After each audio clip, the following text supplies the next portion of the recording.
How's it going, my truant people? Dr.Slaking, the Slaking Doctor, back with a quick draft announcement for our first draft in the APA Academy, and that sentence probably raises a lot of questions. One, what is the APA Academy? The APA Academy is basically the D-League to the main APA Wi-Fi League. This is going to be a Wi-Fi League upload required. All the other content creators that are taking part this season will be linked down in the description, as will the links to any people that help me out by genning, recording, anything like that. So shout out to all of them. Why do I say first draft? If you haven't been following the APA main league, you might not know this, but we're basically redrafting twice more during this season. So we draft on week 1, draft on week 4, draft on week 8, something like that. And then basically for playoffs, should we make it, we compile like a greatest hits team of all of the drafts we've had, as long as it's legal within the points structure, the budget structure. So that's basically how the season's going to work.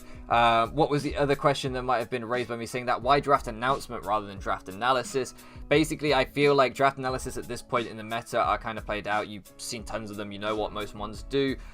So rather than fully analyzing every mon and this going on for 35 minutes, I want to try and keep it to like 10 minutes. I want to try and be as fast as possible and just announce what mons we have, maybe one statement on why we have them and what their nicknames will be this season. So, without wasting any more time, let's try and get into this and be as concise as possible.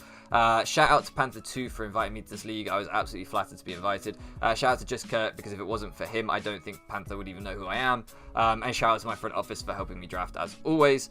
Yeah, I think that's all the shout outs I got to do. And a little bit of context, we had like 6th pick overall in the draft, I think. So I knew I was getting something powerful, right? At pick 6, I knew I was getting something good. So I kind of wanted Zygarde, but unfortunately that went first overall, which kind of surprised me. But instead I picked up an arguably even more powerful dragon type, as we picked up Kyurem Black round 1. If you've been following the IBL D League, you know how much I've enjoyed using this mon. It's been my MVP this season over there.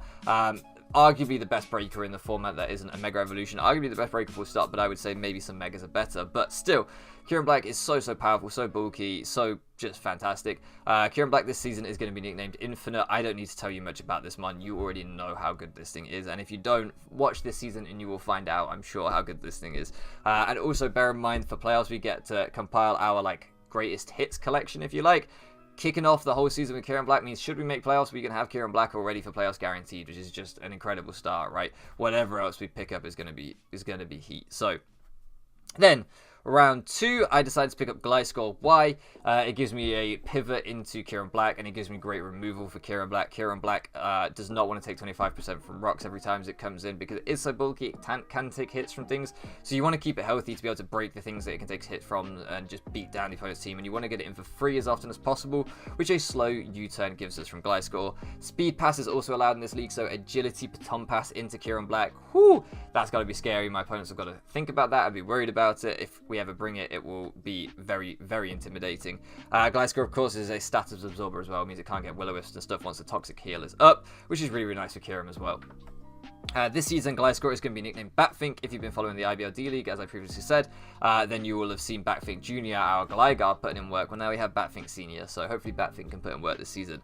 Round 3, we just went for another powerhouse. Basically, a lot of things got sniped. I won't go into it too much. A lot of things got sniped, and at this point, I kind of just went, fuck it, let's pick up some power. So we picked up Thundy Eye. I think Thundy Eye is a little bit slept on in the format, and that's a phrase you can hear a lot of this draft, because we picked up some things that I think are underrated just to try them out. You get 3 drafts this season, why not try out some things that you've always wanted to try out, see how good they are.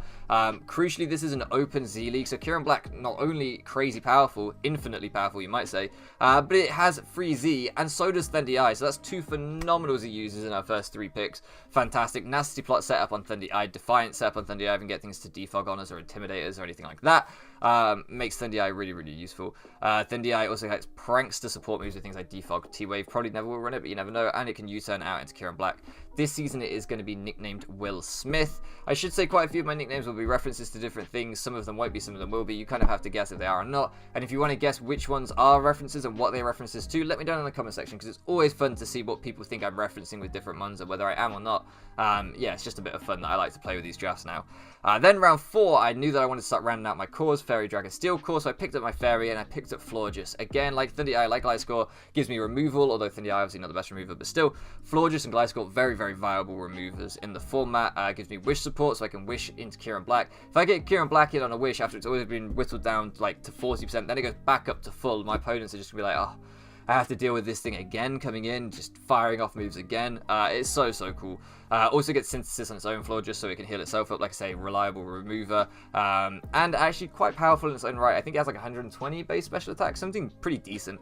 So I think Florges can do a job on this team for sure. We'll hopefully be using the white Florges as much as possible this season, just because it fits with its nickname better, which is a little bit of a clue there, and its nickname this season is going to be Havisham.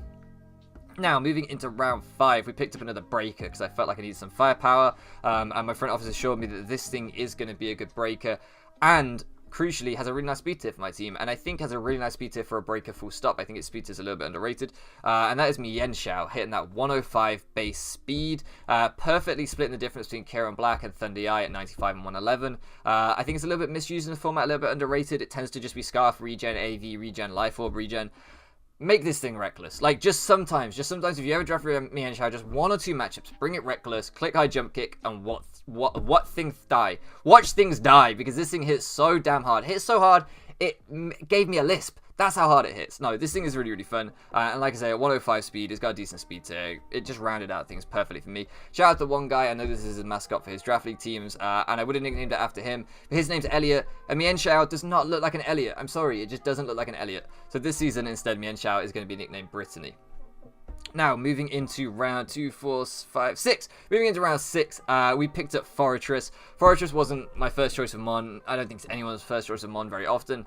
It's okay. It's okay. It takes hidden power pressure away from Gliscor. It gives us a slow pivot into Kieran Black with Volt Switch. It gives me another fantastic remover with Gliscor, Florges, Forretress. Hazards are not staying up against me, which is phenomenal for Thunder Eye and Kieran Black. And it gives me great hazard stack as well with Toxic Spikes, because, spoilers, my Poison doesn't have T-Spikes later on. Toxic Spikes and Stealth Rocks. Now I have a second rocker along with Gliscor. I still want another good one if I can get another good one, but we have 2 decent rockers now in the team. Like I say, Rapid Spin's great for removing too. It means I can viably stack and remove still without having to defog away my own hazards. And Forretress, this season is going to be nicknamed Sawtooth. Trying to do this fast and fluid is not easy. Anyway, now moving on to the next round, we picked up my Mega. I wanted to pick this up later, but I got spooked. I thought somebody else might go for it, so I drafted it earlier than I needed to. I don't think they ever would have gone for it. I think I could have left it to the final round, but I'm a bottle job, so I took it early. And that Mega is Mega Houndoom. Again, another Mon that I think is slept on in the format. Mega Houndoom has a great speed tier at 115, good special attack stat, decent coverage, nasty plot setup, can do some fun things. I think the reason it's slightly slept on is because people think it's just good on Sun, but it's not just good on Sun, it's good full stop. So I'm excited to see what Mega Houndoom can do this season. Like I say, a little bit of sleep pick, and it was in tier 3 out of 4, I want to say, for the Megas. I think there were 4 Mega tiers, and it was in tier 3. And I was like, that's pretty good. I think it could be tier 2. I genuinely think Mega Houndoom could be that good. I don't know. I'm going to try it out. We'll find out. Maybe I'm wrong. But shout out to Stromford. He also, when I was like, I kind of want to pick Mega Houndoom, he was like, do it. It's a good mon. People sleep on it. So we'll find out. We'll find out together if it's a good mon or not in the first 4 weeks. And Mega Houndoom this season is going to be nicknamed Baskerville. Now, moving into the last few rounds, you probably noticed I spent quite a lot of points, quite a lot of high tier mons, and it doesn't change, because next up we pick up Alakazam, picking up a tier 2 mon down in like round 8, and it's because things like Mega Houndoom give me a lot of free points and stuff, so that was pretty nice. Regular Alakazam is, again, another one that I think is a little bit underappreciated. Sash Magic Guard means you have like permanent sturdy that are impervious to weather and hazards, which is really nice. You can basically soak up any hit from like setup sweepers and fire off one big hit back, because Alakazam is pretty strong still. Mega Alakazam I think is a known threat in the format. Regular Alakazam, like I say, I think is a little bit underappreciated. And crucially, it gave me my really fast mon, even faster than Mega Houndooming at the 120 base speed. Not like super insanely fast, it's not Zero Aura or something, but we have pretty nice speed tiers now from 120 down to like 95, rounded out pretty well, so pretty happy with the speed on the team. And Alakazam can do more than just be a Sash Magic Guard mon. It can be Life Orb Magic Guard, it can be Scarf, it can be whatever. It can be set up with Calm Mind, and it gets some niche kind of supportive moves. So I think Alakazam can do work this season, and it is going to be nicknamed Hagen. Now, moving into the final 3 rounds, I needed some fat and I needed some hazards. I wanted Seismitoad, I wanted Swampert, both went, so instead, I was like, you know what, if I can't get hazards, I'll just get fat. And I got Gastrodon. Shout out to Slug from the IBLD League. Gastrodon is going to be nicknamed Slug again this season. Slug is one of those mons that you can just bring, and if your opponent doesn't bring a grass type or grass coverage, It's not going to die. It's just going to sit there. It's just going to be fat and obnoxious. Click Toxic, click Recover, and live forever. The 2 times I've ran it, or the 1 time I ran it in the IBLD League, I think, it did exactly that. So it's a mon that won't come to many matchups, but when it does, it will be incredible. So we'll have to wait and see in the first 4 weeks if Gastrodon even has a matchup, but you never know. It might do.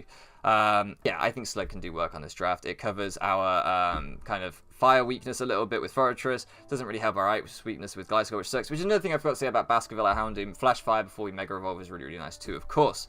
Now, going into penultimate pick. I had planned to pick up Miltank. I wanted the mascot. I wanted the Bowland Bovine. How now, Blue Cow? But unfortunately, it did get sniped. Gave me Thick Fat to cover my ice and fire weakness. Gave me Sap Stiffer to cover my grass weakness with Gastrodon. Just a superb rock or another cleric to take that pressure off Florges. Just a fantastic one in general, I think Miltank is. And it was in tier 5. Tier 5 Miltank. Crazy. Should not be that low. But it got sniped. It got sniped. I took Alakazam and Mega Houndoom too early. I should have taken Miltank earlier, I think. But these are the mistakes that we make when we're drafting, right? And instead, I picked up Kecleon. Now, I have had Kecleon before in the NPL tryout tournament. It is a bulky, normal type reliable recovery. Not as bulky, of course, as Miltank, but still decent on the special side. It is a decently reliable rocker. It gets double priority in Sucker Punch and Knockoff. And crucially, it made Checkmate Ben happy. If you guys don't know who Checkmate Ben is, if you're new to the channel, Ben builds most of my teams with me. He's a very, very valued member of my front office, and he loves this damn thing. So Kecleon this season is going to be nicknamed Checkmate after him. I don't really nickname Pokemon after people anymore because I like the Pokemon to have their own identity. But Kecleon and Ben are so entwined that Kecleon couldn't even dream of having its own identity anyway. It's forever linked with Ben, unfortunately, for it. So yeah, we're going to have Checkmate the Kecleon this season. And then final pick, another mon highly recommended by another valued member of my front office. I'd say valued member of my front office, like my whole front office isn't valued. They're all valued. They're all fantastic, fantastic people and battlers, and I'm blessed to have such a good front office. But going into the final round, we did pick up Vileplume. Shout out to Aquarius, because this is a mon that they drafted an hour when they were on my team. And they liked this mon so damn much that it is now their mascot for their draft league teams. That's how much they enjoyed using Vileplume. Again, another one that I think goes undrafted nearly all the time, a little bit slept on in the format. Strength Sap is a busted move. If you run like Strength Sap, Rocky Helmet, Effect Spore, something like Miami Enshao, for example, click a high jump kick into this, Vileplume's going to eat it, it's going to paralyze you, and it's going to chip you down Rocky Helmet, and you're going to have a bad time. So, and then it's going to get it all straight back with Strength Sap because it's just broken. So yeah, I think Vileplume are really, really cool. Vileplume this season is going to be nicknamed Chicago after Aquarius' draft league team, the Chicago Strength Saps. So yeah, pretty cool mon, pretty cool nickname I felt for Vileplume there too.